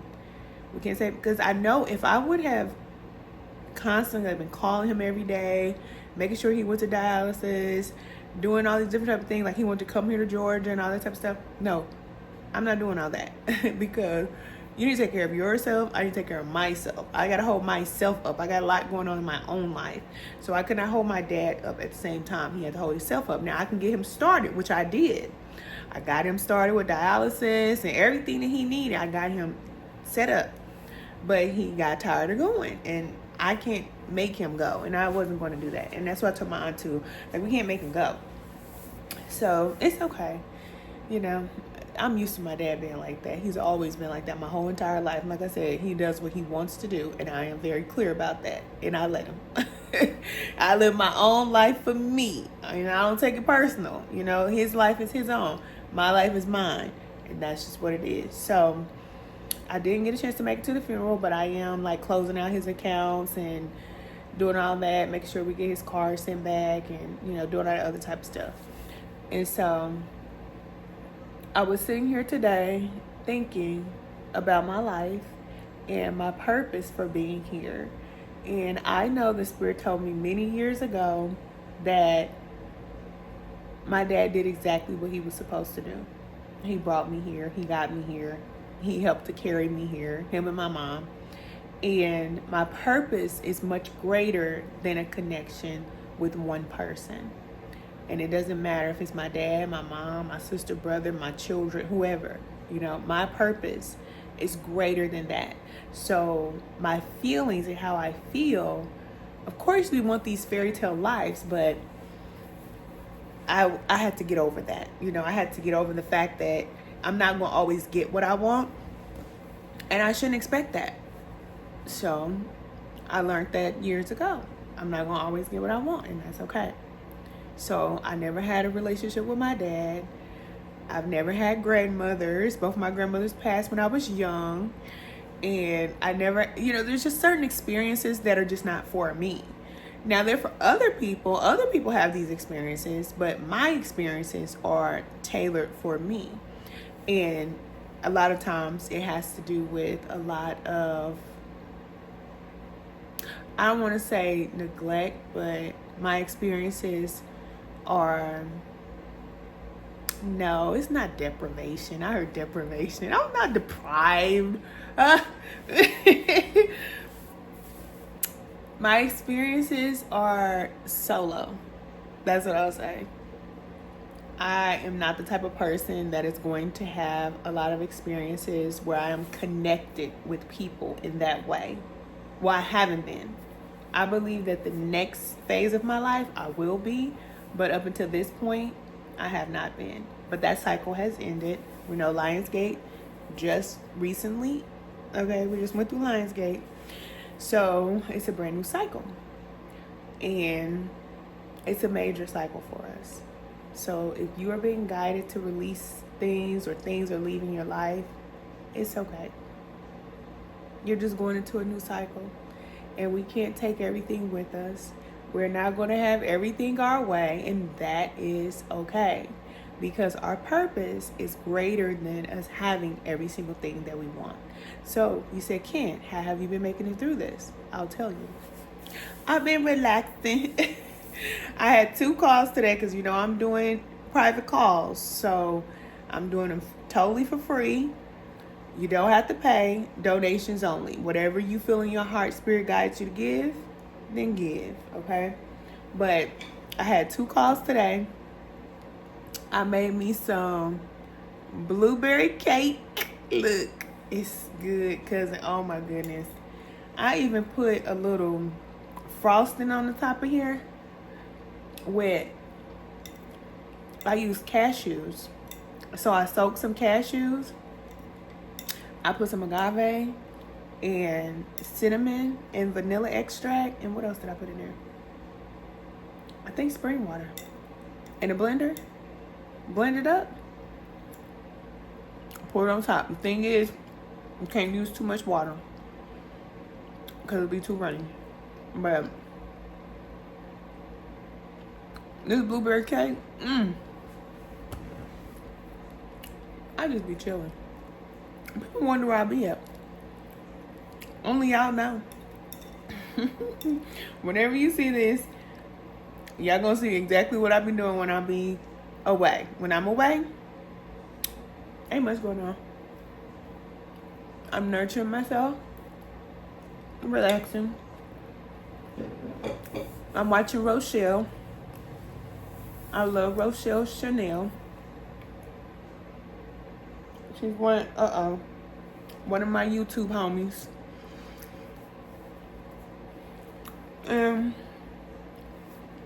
Excuse me, that's it. Look, and I got my grape juice. I told you. Anytime you're going through emotional things, grape juice. 100% grape juice. Glass jar. That's perfect. Cousin, that's perfect. That grape juice with that blueberry cake, I can't cook that for no man. Nope. I'm telling you.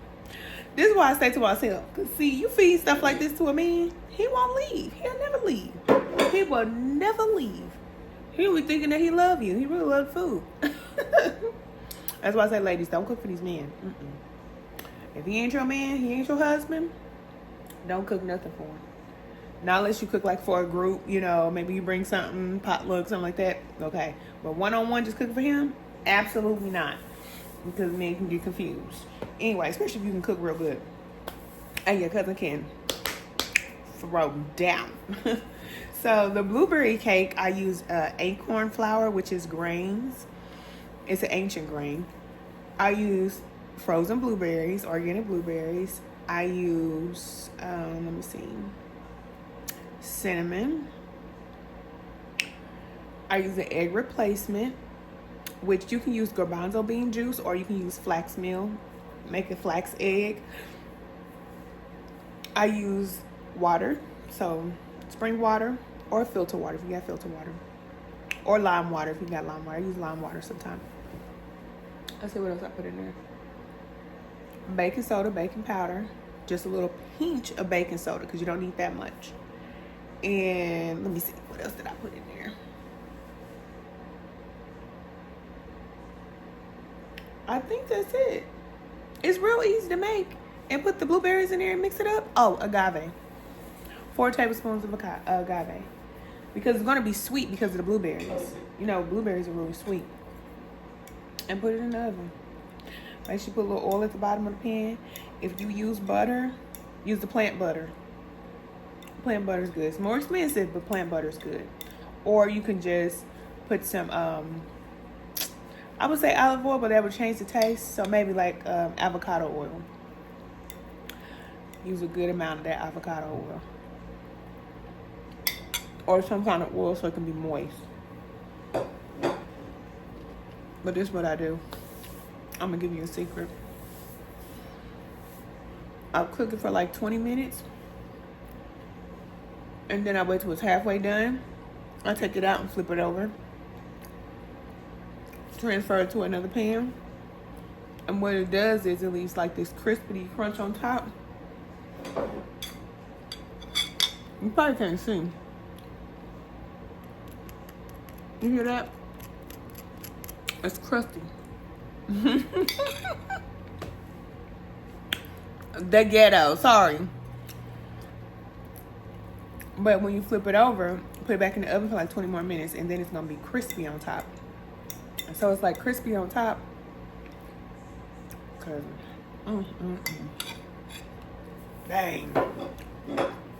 That's all I be saying every time I buy that. Dang. You can't buy that at the store. You cannot buy that at the store. And, excuse me, I decided that I was going to stop going out to eat, so I haven't been out to eat in a long time. So I started like buying my little snacks and stuff at the store. Remember, I used to buy my snacks at the store? Now I make them myself. I make my own cookies, which I always was making my own snacks, but I stopped really buying snacks and stuff from the store because I can just make it myself. The only thing I miss is those hot chips. I miss those hot chips. But I had heard that it was like high lead level or something like going on with it. That sun is right behind me, cousin. That's why my face is shining. But they were saying that there was some high lead levels or something like that in the chips. Oh my goodness, but them chips was so fire. They were so good. And then it's just like, okay, so that's what's going on. Let's just say those are the negative things. That's the negative thing, okay? The positive things are, oh, one more negative before we go. My eye is itching real bad. See this? You probably can't see it on camera, but my eyes are itching really bad. I put some mascara on my eyes. How about I started scratching and it spread? But I'm thankful because at least it don't look bad. But it's itchy. My eyes are itchy, but I'm not going to scratch it because if I scratch it, then it's going to spread everywhere. It was up here. It was bumpy up here like it's going down now. But these little dark marks is because I use alcohol.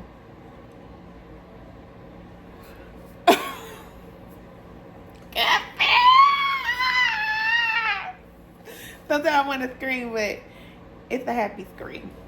Because I have some really great things going on right now.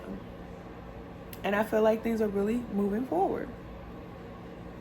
Our YouTube channel, the Lighthouse ATL YouTube channel, just made partner again, which I had partner, but I lost partnership because I wasn't recording.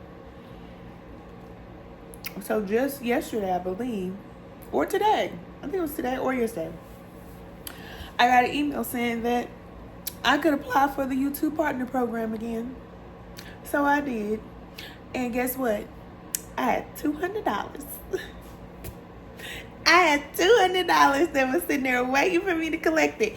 And you know what the crazy part about it is? With YouTube, you get paid on the 21st. Today is the 21st. Now, whenever you watch this, it don't matter when you watch it, okay? Time is, okay, it's an illusion. So, normally you have to wait until the next month to get your money. Literally, I went in there yesterday or the day before yesterday and verified my bank information. Excuse me. This is Spirit for sure. Because I wasn't even thinking about no money. But Spirit must have known. I went in there and verified the information. Verified my bank information. They told me that my AdSense account was deactivated. So I activated it because I hit the threshold. Or not the threshold. I hit the different milestones. You have to hit different milestones to reach partner. So I think it's like 3,000 views or 3,000 watch hours and 1,000 views. I was working on the 3,000 watch hours, yes. Because, you know, I don't record as much as I used to. I used to record every day. So 3,000 hours wouldn't be nothing. But I don't record every day like I used to. I just record what I'm guided to record. So anyway, I put my banking information and everything in there, and I got an email that I made partner, and then next thing you know, they said that I would be paid out. Now, normally, if you're going to be paid out, you have to wait until the next cycle. But since today's the 21st, I must have did it just in time because the money just went straight to my card. I said, oh, okay, YouTube. I got 200 pounds. $200 richer. So, that was right on time. Because Daniel's birthday is Sunday. And really, I'm learning not to like hoard money like I used to. Because I used to hold on to money. Y'all know the earth sign energy, baby. We got to see that money in that account. I got to see where it's going, where it's at all the time. And I'm learning that I don't have to really be like that. Like whatever I need, I'll get it when I need it. And so that's how I've been living my life for a few years now. And it really takes a lot of pressure and stress off of having to work to make money, which is what I used to do. I tried everything and I did everything. Well, not everything. Hold on, because hold on, wait a minute. I do everything, but you know, I was a working woman. So I went to college twice. I did all that. Y'all know the story. And I still was just working. And so I'm glad I'm at the point to where it's like now I don't work hard. If I feel like I'm going through something, like now my father just passed, my dad passed, I don't have to worry about going into work and trying to explain why I don't feel like going back to work. You know what I'm saying? I just don't have to. I don't have to. I'm working with my cousins. So I talked to 2 of my cousins today. I'm going to talk to 2 of them tomorrow. I'm going to upload on TikTok and upload a few shorts and get the algorithm going. Get my word out, which is my message, whatever spirit guided me to say. And that's it. I don't have to worry about nothing else. I don't have to worry about it. It's been a long time coming. Because when you go through so much in your life, you don't know if spirit really loves you. You don't know. And I feel like that's everybody. We don't know true love. Most people don't. Because we've been through so much. That's why I say we don't have the ability to love each other because we've been through too much. But when we become spiritually connected, cousin, you feel real love. I feel real love. And now I know what real love is. And it ain't sweet. Like this cake. It's not sweet. Alright? It's challenging. It's tough. It's hard. But it's always for the greater good. It's always for the greater good. So I keep going. I learned how to listen to myself. And I rest. Thank you, Spirit. Is there a sign up here? I was reading the book of Matthew about Yahshua after he got baptized.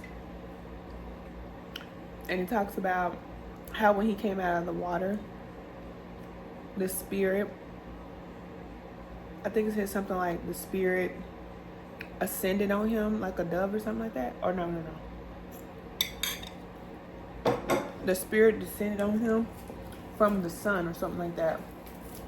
Now every time the sun shines on me, I see it different now. It's my Bible. I keep my Bible. Don't throw the baby out with the bathwater. We know that there's some people who try to change it, but Spirit speaks to your heart anyway. This will just confirm it. This will just confirm it. That's all it is. Hold on. Saint Matthew. It's the first book of the New Testament. Hold on.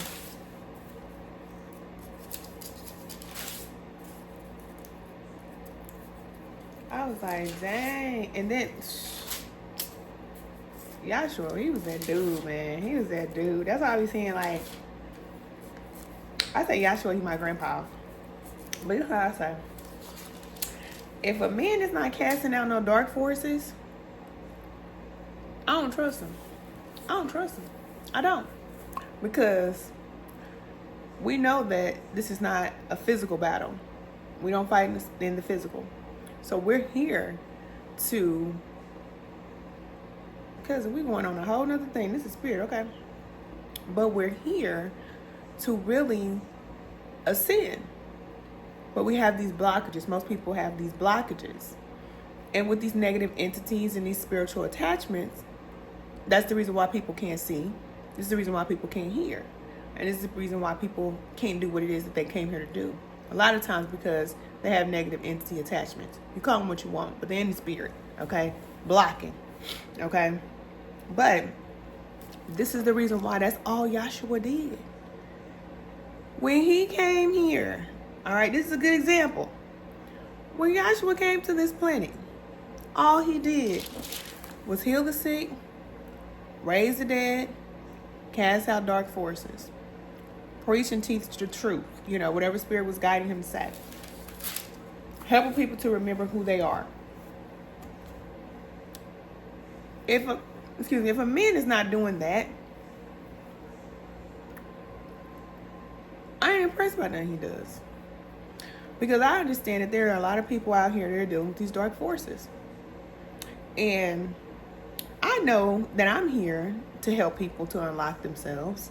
I am here all the time. My purpose is to help people to free themselves, to save themselves by the power of spirit, of course, to become spiritually connected so they can live in their true, authentic life purpose. That's what I'm here to do.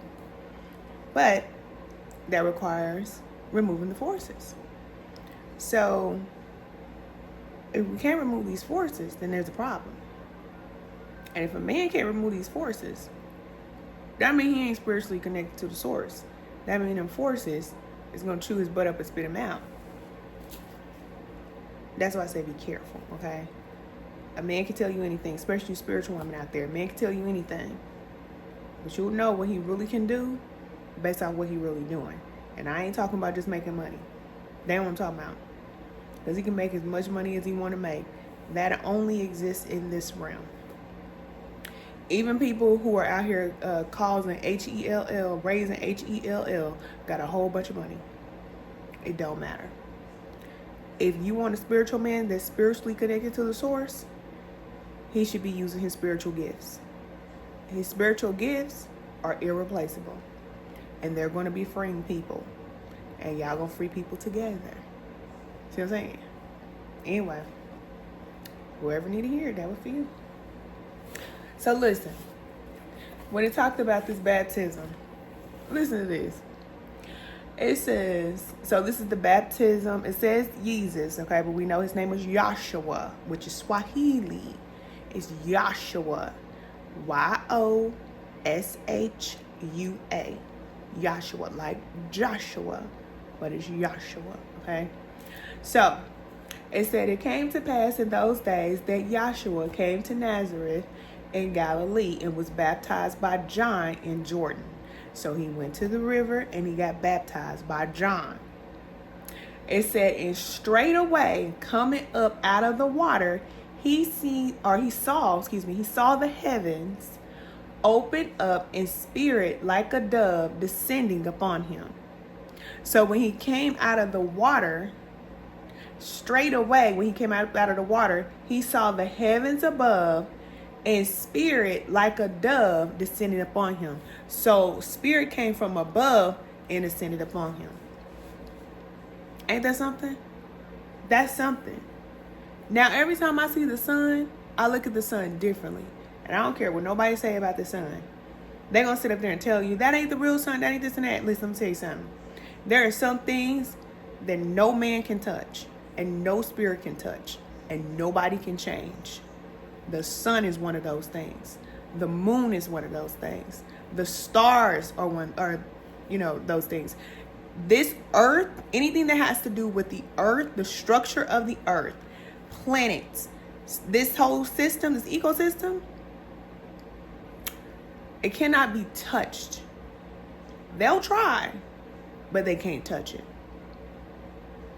So, when same people will tell you that that's not the real sun, they'll still tell you to go outside and ground. And they'll tell you to go in the sun so you can get charged. It don't make sense. You see what I'm saying? So, the energy of the sun is very powerful. Very powerful. But you just, be mindful of the power. It's very powerful. It doesn't mean you need to be in the sun all day. But if you ever feel like you need to charge, like I'm sitting in front of the sun right now, just open up your window and just sit in front of the sun. If you're doing your work and you can get by a window, work in front of the sun. Okay? So, it said, and there came a voice from heaven saying, thou art my beloved son, in whom I am well pleased. Now watch spirit. I'm going to tell you how spirit is. Okay? It says here, and there came a voice from heaven saying, thou art my beloved son, whom I am well pleased. And immediately the spirit drove him into the wilderness. And he was there in the wilderness 40 days, tempted by dark forces, and was with the wild beasts, and the angels ministered unto him. Now, spirit loves us. This is why I don't cry about what I go through. Even if I cry, I understand. Thank you, spirit, for understanding. But it just goes to show that even though spirit loves us, our creator loves us. It may not always feel like it. It don't always feel like it. Because you just seen right here, or not seen, you had heard. Spirit said, I love you. You are my son, in whom I'm well pleased. And instantly threw him into the wilderness with the wild beast. And he was tempted by dark forces for 40 days. I think it said 40 nights too, but don't have nothing to do with the love. He came here to do what he came here to do. So there were certain things that he had to endure and certain things that he had to go through, and he understood the assignment. We have to do that, especially those of us that are the elect. We have to understand the assignment instead of crying about it.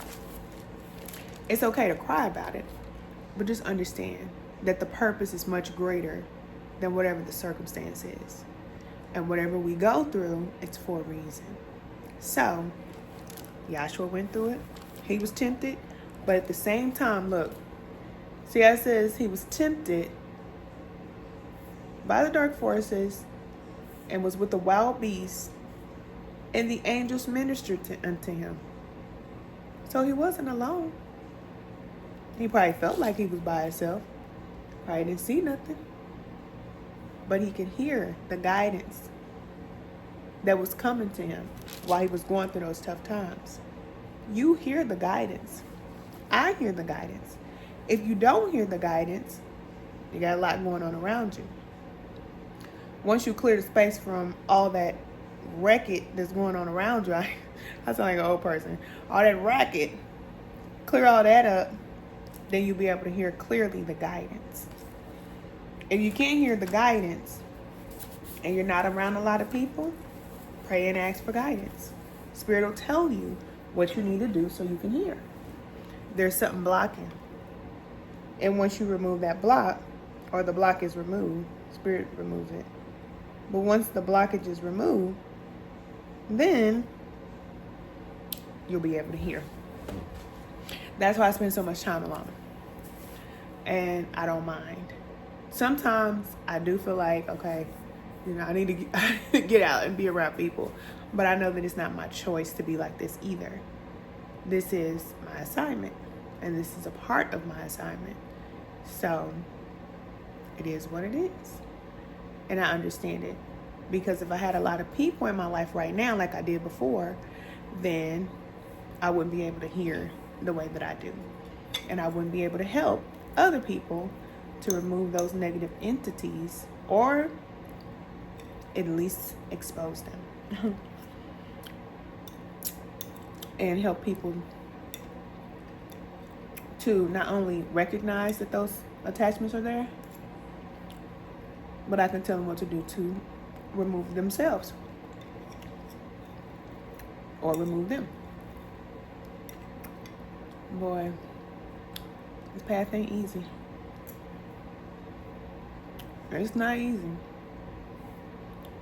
But I'm grateful. And I'm excited to see all the Spirit will do through my life and through the lighthouse. Because this is not something that I want to do. This is something that I'm guided to do.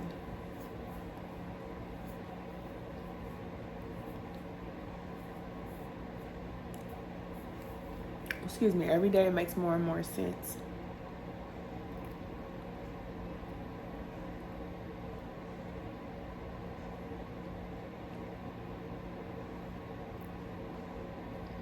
It's real. All right, cousin.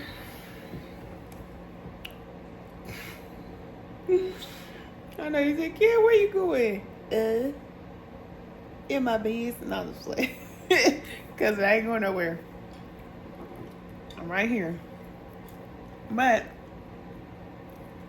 you can always tell when my energy is high, when I don't necessarily want to say that I have low energy, but I'm not really in the mood to talk. I get in the moods like my dad. But when I get like that, I don't have the desire to record. I don't want to. I need to pray about that. Because I still need to get on anyway. But let Spirit guide me. It's all good. When I need to get on, I get on. So it's okay. All right, cousin. Let me stretch. Ooh, I already took my shower for the night. Guess what time it is?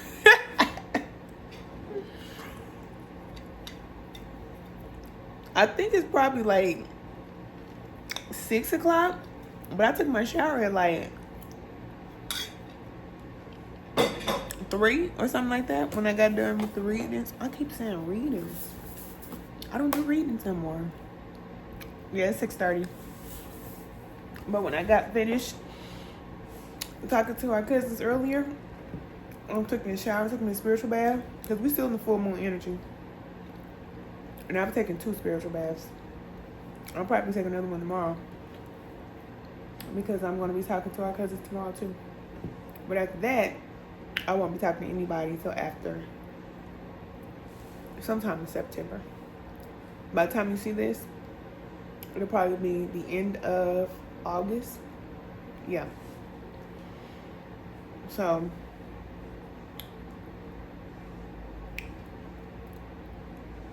life is life. And it's not a dream. I don't know who said life is but a dream, but it's not a dream. Because honestly, I don't have a dream. I feel like we have a purpose, we have an assignment, we have a reason for being. But I don't have a dream. I feel like our purpose, what we're guided to come here to do, when Spirit reveals it to us, it just energizes us. And we just know that that's what we're here to do. So we don't have to dream anymore. We don't have to hope. We don't have to wish and pray that things work out like people do. Like, I'm not praying and hoping that things work out. I know they're going to work out. I know that everything that Spirit has told me that I'm going to do, I'm going to do it. But it's not about me. You see what I'm saying? Most people's dreams are about them. Ooh, look at that gun. Look at that gun. Ooh, because you would think I went to the gym. I do not go to the gym. I do some little at-home workouts or whatever. But I'm just naturally built like this. Naturally. If I went to the gym, I'd probably be more toned. But we'll see about that. Anyway, I can go from subject to subject. Y'all see. It's been so long since I talked to you. I'm going to try to start doing one recording every week. And I'll put them all together. So that'll be 4 different recordings for the whole week. No, let me not playing like that. I'm flowing with spirit, okay? What it is. All right, cousin, I'm going to see you in a minute. Bye.